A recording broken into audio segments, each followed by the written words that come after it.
1 Samuel chapter 1. There was a certain man from Ramathaim, a Zuphite from the hill country of Ephraim, whose name was Elkanah, son of Jeroham, the son of Elihu, the son of Tohu, the son of Zuph, an Ephraimite. He had 2 wives, one was called Hannah, and the other Peninnah. Peninnah had children, but Hannah had none.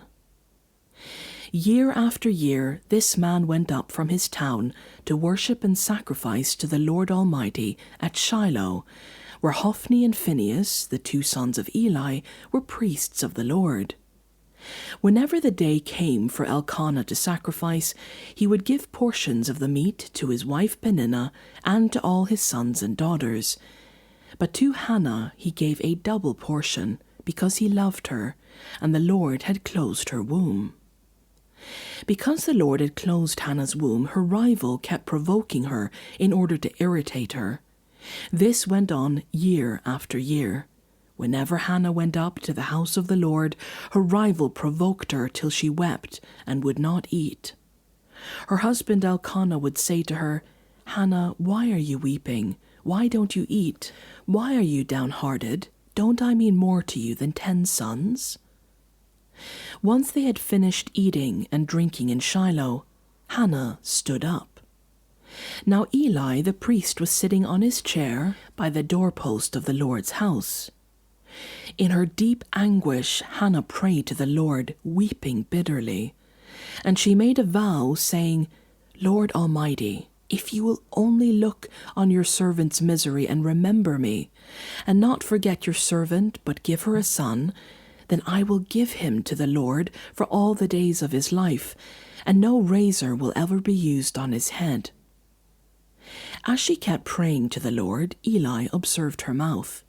Hannah was praying in her heart, and her lips were moving, but her voice was not heard. Eli thought she was drunk, and said to her, "How long are you going to stay drunk? Put away your wine." "Not so, my lord," Hannah replied. "I am a woman who is deeply troubled. I have not been drinking wine or beer. I was pouring out my soul to the Lord. Do not take your servant for a wicked woman. I have been praying here out of my great anguish and grief." Eli answered, "Go in peace, and may the God of Israel grant you what you have asked of him." She said, "May your servant find favor in your eyes." Then she went her way and ate something, and her face was no longer downcast.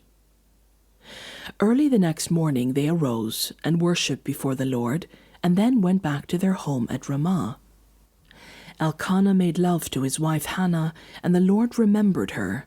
So in the course of time, Hannah became pregnant and gave birth to a son.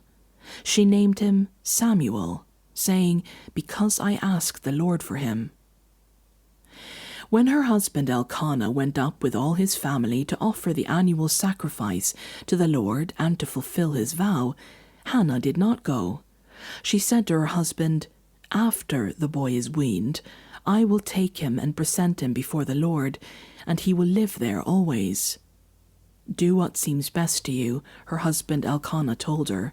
"Stay here until you have weaned him, only may the Lord make good his word."